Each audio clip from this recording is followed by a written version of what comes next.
আজ আমি বানাবো নেস্ট কাবাব। এটা দেখতে যেমন সুন্দর, খেতেও তেমনই মজাদার। খুব কম সময়ে আর সহজ উপকরণে এটা তৈরি করা যায়। বাচ্চা থেকে বড় সবাই এই রেসিপিটা খুব পছন্দ করবে। একবার বানালে বারবার খেতে ইচ্ছে করবে। তো চলো শুরু করি। সব থেকে প্রথমে একটা কড়াই গরম করে নিলাম। কড়াইটা ভালো করে গরম হয়ে গেলে এবার 2 থেকে 3 চামচ তেল দিয়ে দিলাম। তেলটা যখন গরম হয়ে যাবে তখন দেব আদা, রসুন আর লঙ্কা থেতো করা। এগুলোকে হালকা ভেজে নেব যাতে সুন্দর একটা গন্ধ বের হয়। এখন পেঁয়াজ দিয়ে দেব আর হালকা নাড়াচাড়া করতে থাকবো। পেঁয়াজটা যেন হালকা নরম হয়ে যায়, একদম বেশি বাদামি করব না। এবার দেব কুচানো গাজর, কুচানো বাঁধাকপি আর ক্যাপসিকাম। সবগুলো সবজি ভালো করে মিশিয়ে নেব। এখন মিডিয়াম আঁচে রেখে কিছুক্ষণ নাড়াচাড়া করতে থাকবো যাতে সবজিগুলো হালকা নরম হয়ে যায়, কিন্তু একদম বেশি নরম না হয়। এখন দিলাম শ্রেডেড চিকেন। চিকেনটা আমি আগেই সেদ্ধ করে ছোট ছোট করে রেখেছি। এখন চিকেনটা সবজির সাথে ভালো করে মিশিয়ে নেব যাতে সব ফ্লেভার একসাথে ভালোভাবে মিশে যায়। ধীরে ধীরে নাড়াচাড়া করতে থাকবো যাতে চিকেন আর সবজি ভালো করে ভাজা হয়। এবার দেব স্বাদমতো নুন, 1 চামচ গোলমরিচ গুঁড়ো, 1 চামচ চিলি ফ্লেক্স, 1/2 চামচ গরম মশলা গুঁড়ো। সব কিছু ভালো করে মিশিয়ে নিলাম। এই সময় রান্নাটা মিডিয়াম আঁচে করলে স্বাদটা আরও ভালো আসে। মাঝে মাঝে নাড়াচাড়া করতে থাকবো যাতে কোথাও লেগে না যায়। এবার দেব 1 চামচ টমেটো সস, 1 চামচ সয়া সস আর 1 চামচ চিলি সস। আবারও সব কিছু ভালো করে মিশিয়ে নিলাম। এখন দেখবে মিশ্রণটা একদম রসালো আর মজাদার হয়ে গেছে। এই স্টেজে ফ্লেভারটা একদম পারফেক্ট হয়ে যায়। চিকেন আর সবজির সাথে সসগুলো খুব সুন্দরভাবে মিশে যায় আর একটা দারুণ গন্ধ বের হয়। এই ফিলিংটাই আমাদের নেস্ট কাবাবের টেস্টকে আরও বাড়িয়ে দেবে। গ্যাসের ফ্লেম বন্ধ করে দিলাম। এবার একটা মিক্সিং বোল নিয়ে তাতে দিয়ে দিলাম 3টে সেদ্ধ করা খোসা ছাড়ানো আলু। এখন একটি স্ম্যাশারের সাহায্যে আলুগুলো ভালো করে স্ম্যাশ করে নিলাম। ভেজে রাখা চিকেনের পুরটা দিয়ে দিলাম। এখন একটা চিজ নিয়ে গ্রেটারের সাহায্যে গ্রেট করে নিলাম। এবার ব্রেড স্লাইস নিয়ে ছোট ছোট করে টুকরো করে নিলাম। তারপর দিয়ে দিলাম কুচানো ধনেপাতা। সব কিছু একসাথে খুব ভালো করে মিশিয়ে নিলাম যাতে প্রতিটি উপকরণ একসাথে সুন্দরভাবে মিশে যায়। এই মিশ্রণটা খুব নরম আর শেপ দেওয়ার মতো হয়ে যাবে। যদি খুব বেশি নরম লাগে তাহলে একটু ব্রেড ক্রাম্বসও দিতে পারো।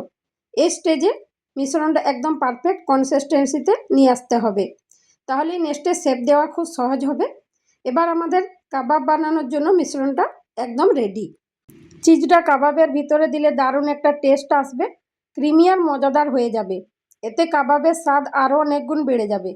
এবার স্ল্যারি বানাবো। তার জন্য একটা বাটিতে নিয়ে নেব ময়দা, দিয়ে দেব স্বাদমতো নুন আর চিলি ফ্লেক্স। এবার অল্প অল্প করে জল দেব, একবারে জল দেব না, ধীরে ধীরে জল দিয়ে একটা স্মুথ স্লারি বানিয়ে নেব। একটা হুইস্কারের সাহায্যে স্মুথ স্লারি বানিয়ে নেব। স্লারিটা যেন একদম না বেশি পাতলা হয় না বেশি ঘন হয়, মাঝামাঝি কনসিস্টেন্সি রাখতে হবে যাতে কাবাবের উপর ভালোভাবে কোট হয়। এটা কাবাবকে সুন্দর ক্রিস্পি করতে সাহায্য করবে। ডিপ ফ্রাই করার সময় এই কোটিংটা খুব গুরুত্বপূর্ণ। এই কোটিংয়ের জন্য কাবাবগুলো বাইরে থেকে একদম ক্রিস্পি আর ভেতরে নরম থাকবে। এতেই কাবাবের পারফেক্ট টেক্সচার তৈরি হবে। এবার একটা মিক্সিং বোল নিয়ে নিলাম, তাতে দিয়ে দেব ছানা।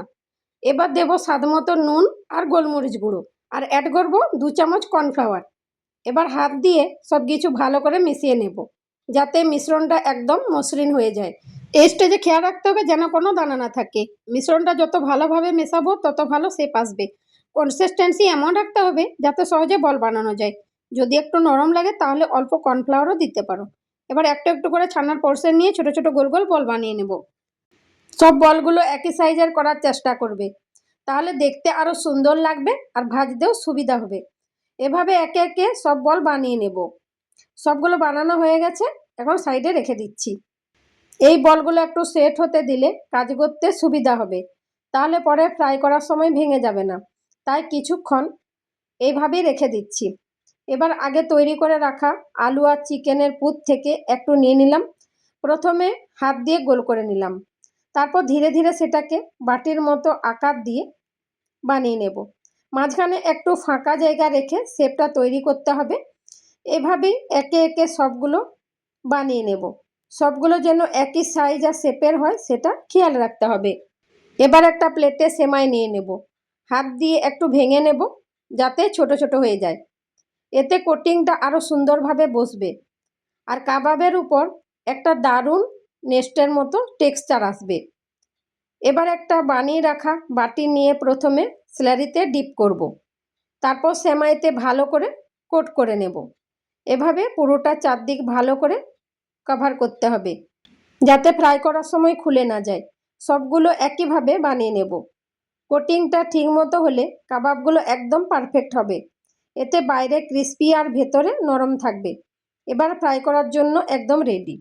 এখন দেখতেই পাচ্ছ কাবাবগুলো একদম পারফেক্টভাবে তৈরি হয়ে গেছে। ফ্রাই করার পর এগুলো আরও ক্রিস্পি আর টেস্টি হয়ে উঠবে।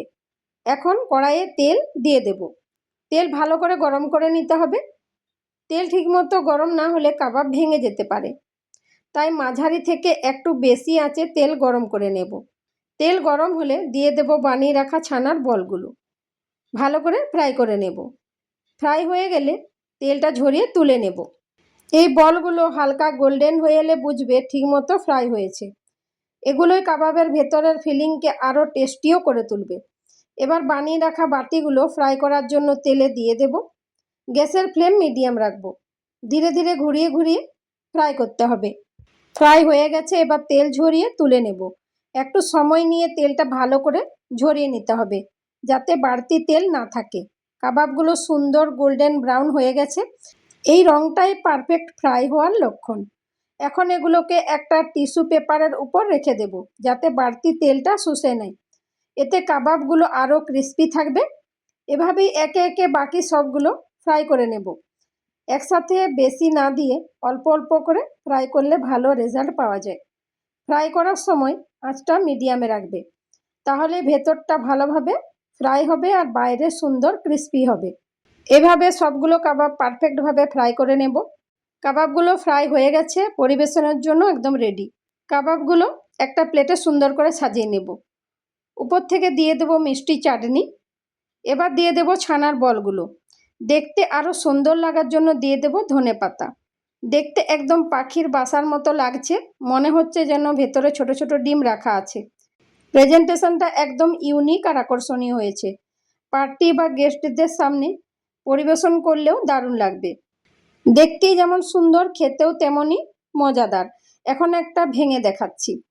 দেখো ভেতরটা কতটা সুন্দর আর জুসি হয়েছে। বাইরে একদম ক্রিস্পি আর ভেতরে নরম। খেতে একদম দারুণ লাগবে। ভিডিওটা যদি ভালো লাগে প্লিজ লাইক করবে, শেয়ার করবে, আর হ্যাঁ, সাবস্ক্রাইব করতে ভুলবে না। এমনই সহজ আর মজাদার রেসিপির জন্য আমার চ্যানেলের সাথে যুক্ত থাকো। দেখা হবে নেক্সট ভিডিওতে। সবাই ভালো থেকো, সুস্থ থেকো।